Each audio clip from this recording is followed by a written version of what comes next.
So mga lods, ngayon ang pag-uusapan natin ngayon, yung mga bad habits sa defense sa basketball. Yung talaga namang nakakainis talaga mga lods na nakasanayan nila sa mga iba-ibang mga ligang pinaglalaruan nila. Na which is, pag dumating sila sa mga organized teams, lalo na pag ang coach ay defensive coach, talagang nakakainis at malamang sa malamang ay mapagsasabihan sila. So umpisa natin mga lods.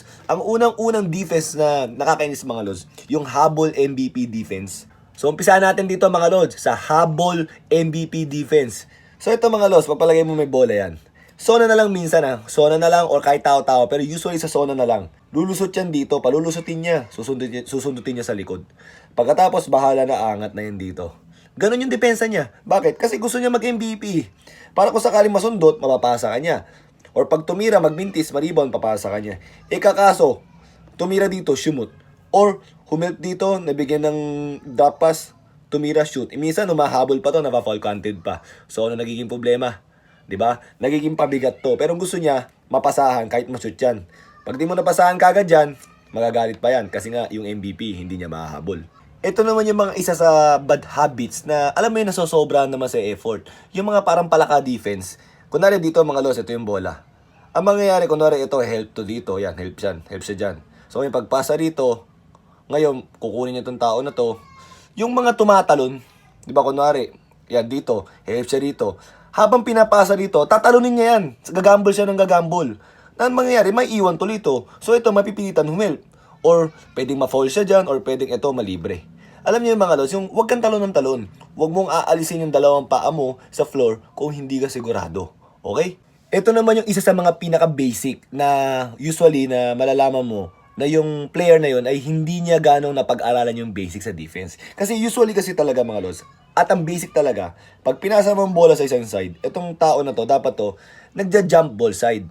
Okay? Nagja-jump ball side. Ibig sabihin jump ball side, tumatalong ka, hindi talaga talon na. Ibig sabihin, pumupunta ka dito sa pagitan yan. Nakadinay ka dito. Pagkakat siya, di baling sa likod. Kasi mga lods, madalas nakikita ko pag nagtao-tao na, kunwari sa larong kali, pinasa dito. Ito kakat to. Didikitan naman yan. Ang problema, mali yan paano kung mas malaki to? Ang ginawa, sige kumat lang, dinahandaan ka, biglang pumoste, di pag pinasaan, mismatch ka na. Kung nasa likod dyan, kahit na malaki yan, pag humirap to mga lods, mahirapan, papasa ng malayo yan. So dapat nagja-jump ball side ka.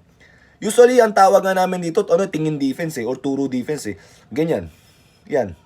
Pero hindi pa talaga ito yung turo defense mga lods. Pero ito talaga, walang basic talaga yan na hindi ka nagja-jump ball side. So isa sa mga bad habits yan. Pagpasa, titingin lang, hindi ka nag-react. Dapat yan nakaganto.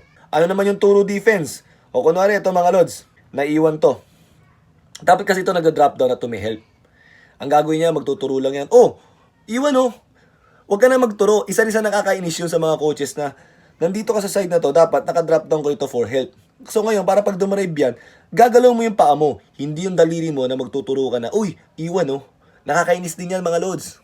Ang isa rin sa mga nakakainis sa depensa mga lods, yung ayaw i-bump yung katawan sa mga cutters. Kunwari ito, may inbounder dito. Ito, kumakat. Alam mo, hinahayaan lang niyang kumat yan dyan, tas habulin niya, tas sa likuran siya gumaganon.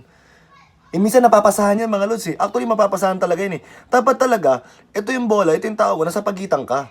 'Di ba? So, ang mangyayari dyan, pagka ito, kumat to, mababump mo. Yung nakakainis na ba't laki ka naiiwanan dito? Kasi nga mga lods, wala kang basic na hindi nila alam, dapat naka-maneuver ka. So ngayon, kahit nakatingin ka sa bola, nakikita mo to, alam mong kumakan, may tinatawag na bump the cutter. Tapos ito mga lods, last na to. Ito rin ang isa sa mga nakakainis na nakikita kong ginagawang defense. Kunwari, mga lods, ganyan pantay lang kayo or kahit medyo late ka ng konti. Tumatakbo to. Tumatakbo din yan. Ngayon, naipasa yung bola rito. Alam mo ba ginagawang defense ito mga tol? Kung fast break yan fast break. Dalawa lang sila dyan. Pag ganito niya pupuntahan. Okay? Siyempre ito, ang galaw nito, pag ganito, paano ka makakahabol? So, habang gumagalaw kang pag ganito, ito gumagalaw ng pag ganito, hindi ka na aabot. So, ano ba talaga dapat ang gagawin mo dyan? Kahit nauna siya dyan mga lods, run to the rim muna. Para kahit na ganyan, di ba? Siya yung liliko. So, ngayon, siya yung mas mahaba yung yung tatahakin na daan papunta doon sa ring. Ikaw, doon ka na kagad sa ring muna. Huwag mong kunin tong tao na to. Ang mangyayari, siya papunta na dito. So may iwan ka na. So malamang sa malamang mafa-fall ka na, 'di ba? Tapos mahilig pa yan yung ganyan. Dito papasa, gagambol. pak, may iwan. Wala na, tapos na tayo, di ba? Kung dito, nakita mo, medyo nauna, pumasa. Kung bumaba ka kagad, nakuha niya yung bola, may defense ka. Or kung nakuha niya man, dito, sabay kayo, kung tumakbo ka kagad dito sa rim, kahit pa paano, may defense ka. Huwag gamble ng gamble, okay? Run to the rim muna.